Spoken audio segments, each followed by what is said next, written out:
February 7, 1981, Queen Hadrian is unfrozen and recruited by Black Magma, an empire of mecha-humans who follow an omnipotent god and follow the orders of Führer Hell Saturn. They want to rule the world by using their technology in natural disasters and global incidents, focusing on Japan to obtain the geothermal energy needed to power their arsenal.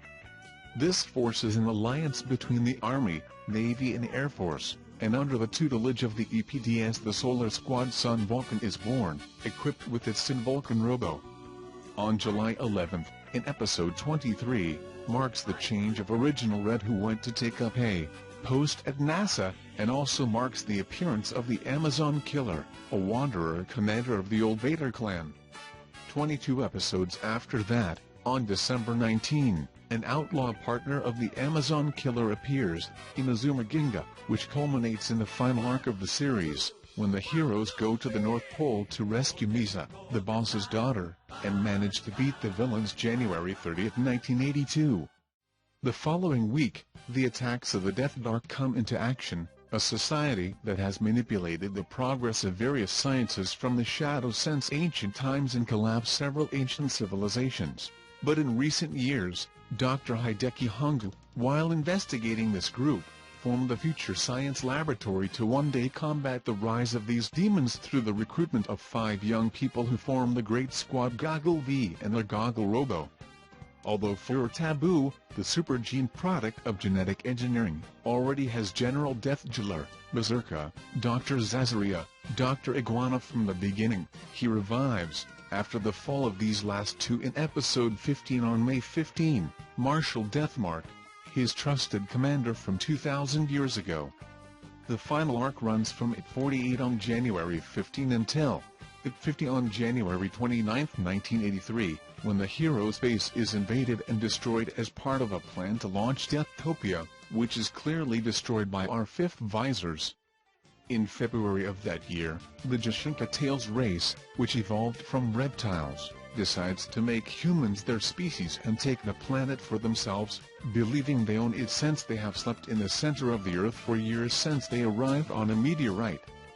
Due to his advanced science being far superior to that of humans at the time, Dr. Yumino's only choice is to send a science squad of 5 inventors and his Dino Robo to stop the expansion of this empire, whose king is called Iton, his right-hand man is General Carr, the youngest son is the Prince Megiddo and the eldest daughter is the Princess Chimera who appears in episode 8 of March 26.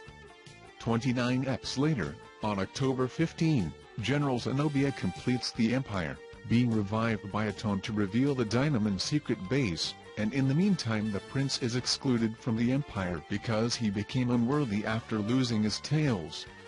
However, in episode 42 on November 19 he assumes the identity of Dark Knight, stealing his father's sword and acting as a lone woe against everyone.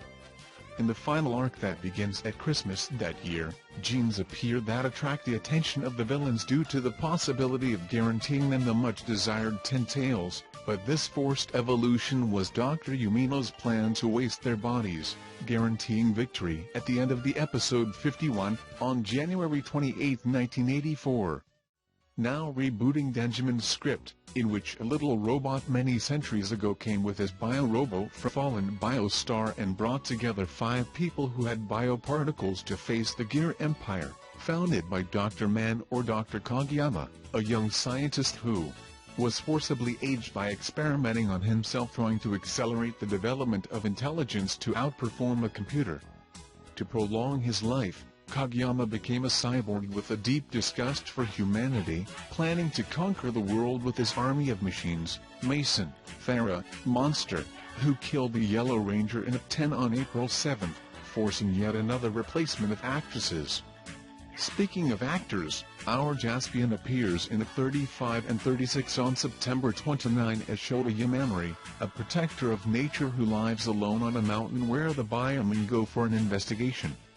He wants to become the 6th Bioman, but upon learning he couldn't, he was tricked by Pharaoh into becoming a Gear Warrior, the Black Bioman or Black 6. Okay, I'll stop. His name was Magni Warrior and he was forced to fight against the Super Electrons. Still in this arc, In episode 37 of October 13, the wild card appears in the battle between the heroes and the villains, Silver, the mechanical assassin biohunter created by the Anti-Bio Union during the Biostar Civil War. He begins the search for his own Megazord, which is found on December 29 in Ip 48, when the monster dies. In the next Ip it is Farah's turn, but Silver and Balzine end up in the hands of the Dr. Man in Ip 50, when there is the end of Mason.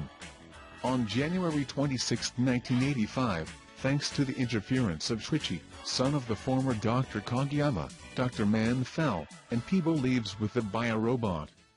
But the following week it is the turn of the Gazma Star League to invade Earth, under the command of King Bazoo and his commanders Booba, Shima, General G-Luke, Queen Ahames, conquer several planets, such as Yui Ibuki, who arrived on Earth who, as a sergeant, trained soldiers capable of stopping Gazma. The five would be the Lightning Squad Change owners of the Change Robot. Oh, I'm too lazy to talk about this Sentai because it's so boring. The widows in the headline forgive me. But anyway, after 43 eps on November 23 there's finally something relevant, which is the transformation of Super G-Luke. But well, it's 5 eps later on January 4, 1986, when this villain decides to transform his own subordinates into space beasts, and creating their anger, culminates in that beautiful fight that is undeniable between the Change Dragon and the Booba, who dies at sunset while Ahames lives in the next episode.